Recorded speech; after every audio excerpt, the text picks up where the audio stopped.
Hello friends, welcome to my channel learn try and repeat. I hope आपको मेरी videos अच्छी लगती हैं और अगर आपको कोई भी डाउट है तो आप प्लीज़ कमेंट सेक्शन में ज़रूर बताएं और आप मेरी इंस्टा और फेसबुक पेज पे भी बता सकते हैं। तो आज का टॉपिक है मेरा प्राइस ऑफ रिलेटेड गुड्स। ये हमारा डिमांड का टॉपिक है। डिमांड में उसके जब डिटर्मिनेंट्स करते हैं तो ये बहुत इंपॉर्टेंट डिटर्मिनेंट है, that is a price of related goods. तो इसमें हम दो तरह के गुड्स को डिस्कस करते हैं, that are the substitute goods and the complementary goods. So firstly I am taking the substitute goods. तो सब्स्टिट्यूट गुड्स क्या होते हैं? जो एक के बदले दूसरा डिमांड किया जा सकता है, ठीक है। तो जिसे हमने कह सकते हैं these are the goods which can be substituted for each other, such as tea and coffee, ball pen and gel pen. मतलब एक के बदले हम दूसरा सब्स्टिट्यूट कर सकते हैं। अगर हमें टी नहीं मिली तो हम कॉफी पी सकते हैं।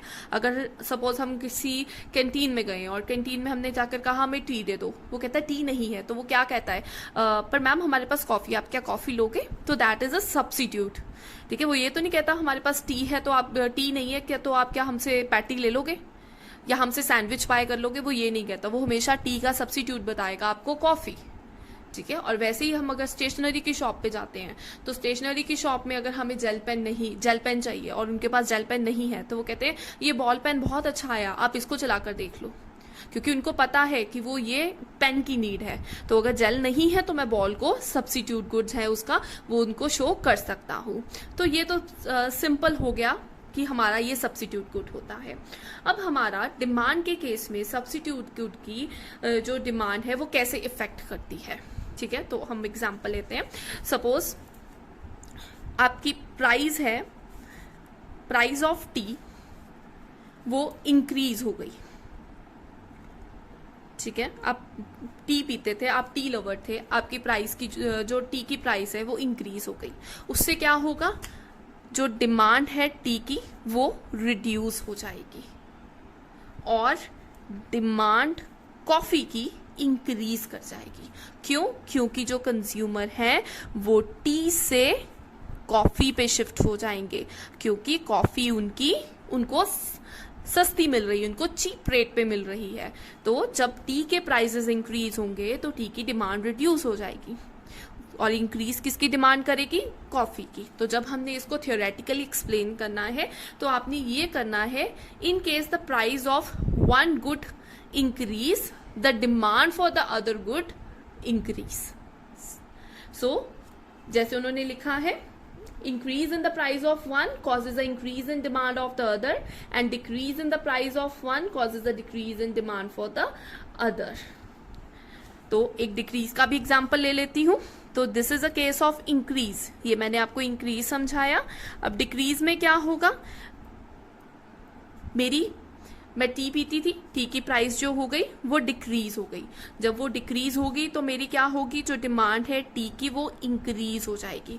तो मैं ज्यादा टी पीनी शुरू कर दूंगी, तो जो डिमांड है कॉफी की वो क्या हो जाती है, रिड्यूस हो जाती है। तो एक के प्राइस के डिक्रीज हो जाने से दूसरे की डिमांड डिक्रीज हो रही है और एक के प्राइस के इंक्रीज हो जाने से दूसरे की डिमांड इंक्रीज हो रही है। सो आप ये एग्जाम्पल्स के साथ शो कर सकते हो। And the second is, so this is about the substitute goods. Now what are the complementary goods? Complementary, whenever you read complimentary या whenever someone asks you कि what are the complimentary goods, तो mind में एक ही चीज रखो, complete. जो goods एक दूसरे को कंप्लीट करते हैं, ठीक है, जो एक दूसरे को कंप्लीट करते हैं, जैसे पेन एंड इंक।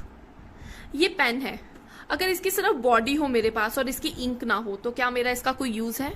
नहीं है। तो पेन है, पेन के अंदर इंक है तो ही इसका यूज है।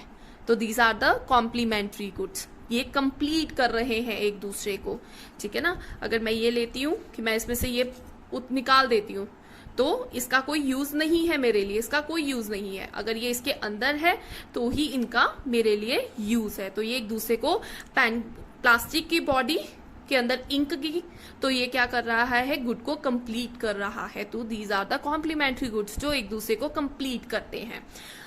नाउ अब हमारी डिमांड इन गुड्स के केस में कैसे इफेक्ट होती है? सो मैं और एग्जांपल लेती हूँ, जैसे ब्रेड एंड बटर।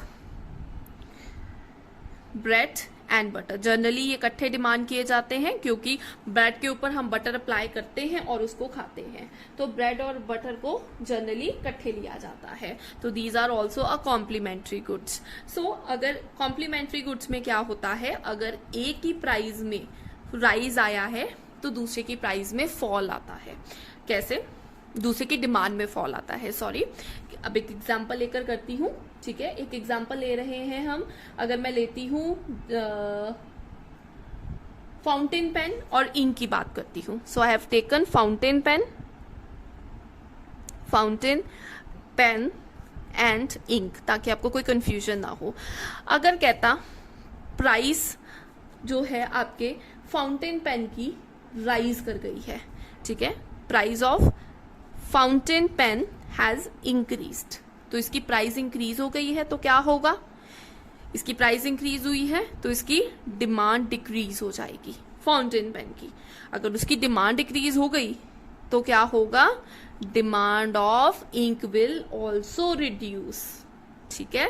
सो हम इसको कैसे रिलेट करते हैं, हम कहते हैं कि अगर if there is a rise in one causes a decrease in other, तो हम कहेंगे कि जो डिमांड है इंक की वो रिड्यूस हो गई है। कैसे हुई, क्योंकि तुम पहले ये जो प्राइस थे तुम्हारे फाउंटेन पेन की इंक्रीज हुई थी, फाउंटेन पेन की प्राइस इंक्रीज होगी, there is an inverse relation, तो डिमांड क्या हो जाएगी, फाउंटेन पेन की रिड्यूस हो जाएगी। जब फाउंटेन पेन की डिमांड ही रिड्यूस हो गई तो उसकी इंक बाय करके क्या करोगे, इंक की डिमांड भी रिड्यूस हो जाएगी, क्योंकि अब तुम पेन कम खरीद रहे हो तो तुम्हें इंक की नीड भी कम पड़ेगी। तो क्या होता है, जो डिमांड होती है इंक की वो रिड्यूस हो जाती है। ये चीज अपने माइंड में रखनी है, और theoretically you have to explain only this कि in case of a complementary goods, if there is a price rise in one, causes a decrease in demand for other goods.